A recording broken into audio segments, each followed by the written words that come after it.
Good morning, history lovers. It's July 7th, and while you were busy deciding whether to eat that second piece of chocolate, the world was spinning with war declarations, philosophical breakthroughs, and one very game-changing invention in your kitchen. Stick around. We've got chocolate, forgiveness, stars crossing in the sky, and the invention of sliced bread. Yes, really. Let's kick things off with today's global observances. World Chocolate Day, celebrating the arrival of chocolate in Europe back in 1550. Today's the day to indulge without guilt, and maybe read the label for ethical cocoa farming. Global Forgiveness Day, a gentle reminder to let things go. Spilled coffee in the office? Deep breath. It's about peace, not passive-aggressive emails. Tanabata, Star Festival in Japan, where star-crossed lovers Vega and Altair meet across the Milky Way. People write wishes on colorful papers and hang them on bamboo. It's like cosmic speed dating with arts and crafts. Here's who popped into the world on this fine day. Camillo Golgi, 1843. The man who discovered the Golgi apparatus and made biology textbooks more confusing for everyone. Nettie Stevens, 1861. She found out that X and Y chromosomes determine sex, solving one of nature's oldest guessing games. Gustav Mahler, 1860.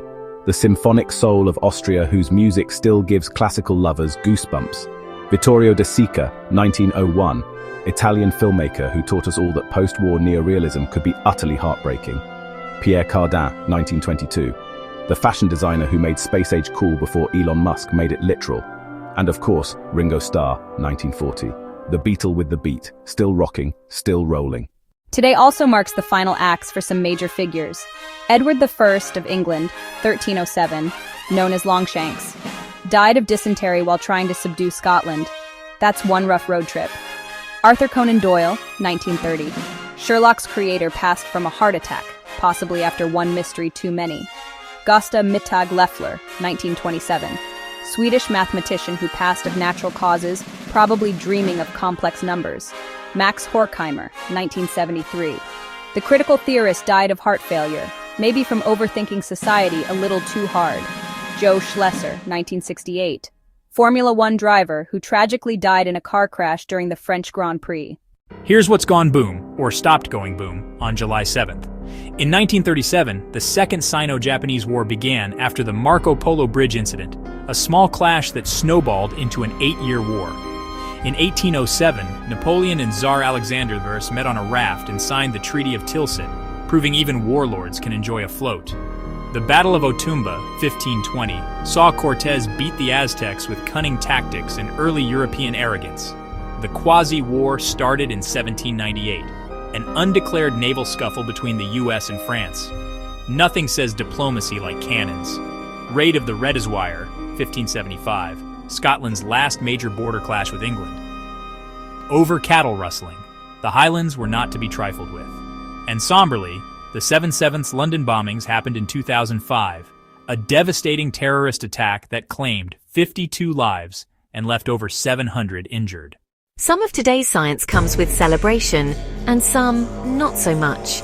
In 1942, Heinrich Himmler authorized human experiments at Auschwitz, an appalling reminder of when science was used for cruelty. Let's hope for that to never repeat itself. On a more uplifting note, in 2007, the world voted for the new 7 Wonders, celebrating architecture and ingenuity over destruction. Now let's jump into sports, tennis style. Boris Becker, just 17 years old, won Wimbledon in 1985, youngest men's champion ever. Apparently, youth can beat experience.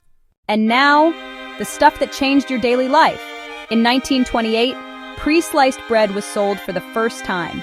Yes, this is the origin of the best thing since. You're welcome, sandwiches. The Phillips screw was patented in 1936. We've been stripping screws and cursing ever since. Also in 1936, RCA aired its first TV broadcast. A dance show, a train film, and a monologue. Basically early Netflix. In 1946, Howard Hughes crashed his XF-11 plane in Beverly Hills.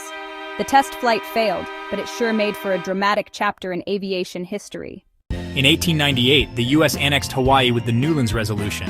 It was about strategy, sugar, and sunsets, mainly not in that order. Cultural gems on this date. In 1939, Jean Renoir's Rules of the Game premiered in Paris. It flopped, then became a classic. The comeback is real. And in 1990, the three tenors, Domingo, Carreras and Pavarotti, stunned the world in Rome. Opera hit the mainstream and probably your dad's CD collection. Let's wrap up with global change. The Solomon Islands gained independence from the UK in 1978. Happy Independence Day. The New Zealand Labour Party was founded in 1916, setting the tone for progressive reforms and some very polite politics. And in 1892, the Katipunan was founded in the Philippines, a revolutionary society determined to kick out colonial rule. And that's your whirlwind through July 7th. A day of chocolate, cosmic love stories, symphonies, revolutions, and yes, even sliced bread. But the most important event today? If it's your birthday, nothing tops that. Because for the people who love you, you are the best thing to ever happen on July 7th. So if you enjoyed this ride through time, remember to like, share, and subscribe. History's better when shared, and there's a new story every day.